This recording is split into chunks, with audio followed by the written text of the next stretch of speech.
The first thing you'll need to make these beautiful earrings is a bunch of bicone crystals. We chose a beautiful ombre color story here. We have teal, turquoise, green, lime, and yellow, and we have 2 of each of those. And these crystals are 3 millimeters. We also have gold head pins. These are flat head pins. We have 2 earring wires, also in gold. And for tools, we have chain nose pliers, round nose pliers, and wire cutters. Before we get started, I want to show you one of the earrings so that you can see how it goes together. It's kind of an interesting construction that ends up looking kind of architectural and very playful. Each one of these dangles is a head pin with a simple loop on the top, and we'll show you how they sort of magically go together. It's actually really fast. So to get started, we're going to take a head pin, and I'm going to start at the bottom just because that works for my brain. I'm going to put on the dark teal first. Just slide that on, and these are just real pretty Swarovski crystals. And what I want to do is I'm going to use my chain nose pliers to kind of help me with spacing and also to help me make my loop.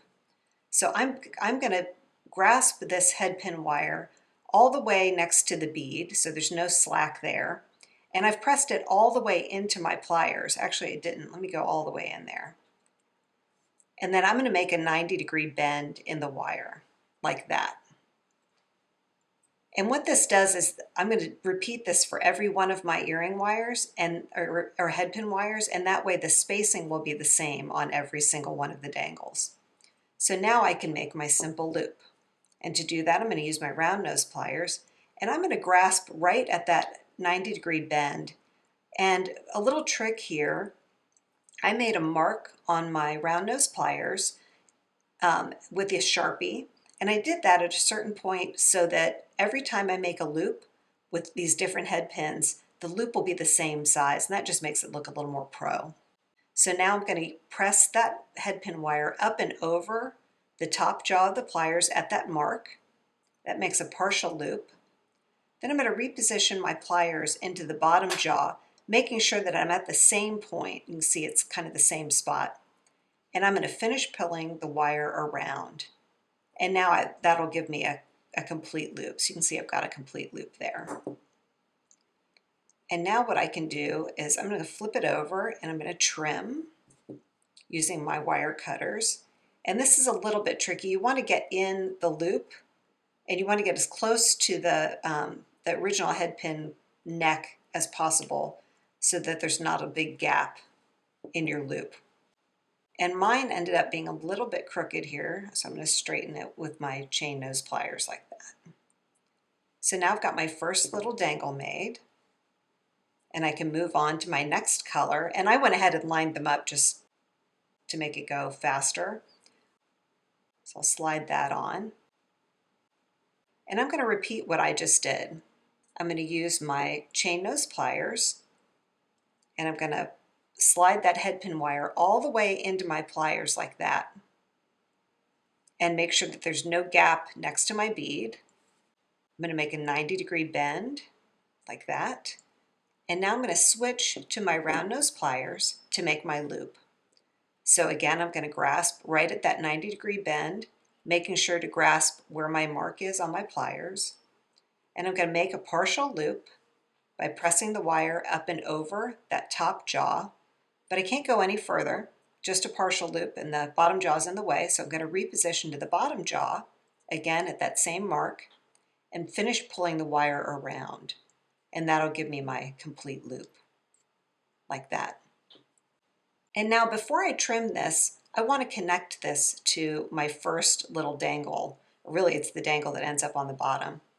And to do that, I'm going to feed that head pin wire that I haven't trimmed yet into that loop. It's going to be a little bit hard to see, but I'll show you. There it is in the loop, but instead of, like, if I was just connecting these, I would wrap this loop or trim it there and they would connect there. But I really want this dangle to go all the way down like this, so that it dangles off that teal color.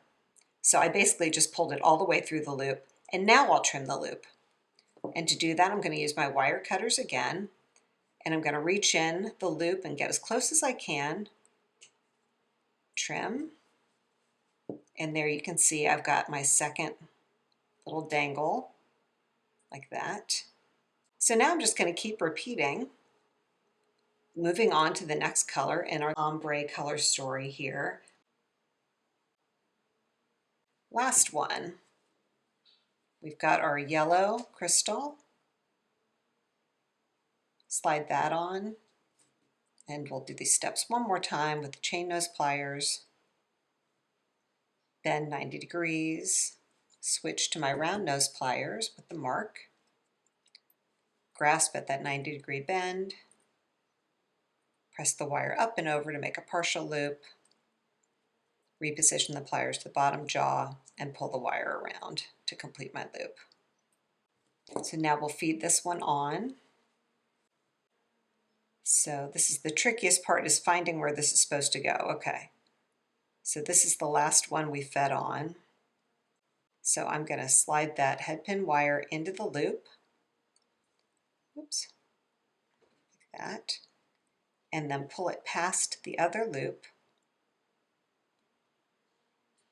And then feed it all the way around so that it dangles right next to that other bead like that. And now I can trim here. So again, I'm just using my wire cutters to reach in there and trim right where the loop is completed. And I'm going to use my chain nose pliers to just press it, make sure it's nice and closed. And the last step is to just take my earring wire, feed that into the loop like that. And then I'm going to use my round nose pliers, you could use your chain nose pliers if you want, to press the earring wire loop closed. And now we've got a match to our beautiful ombre dangling bead earrings.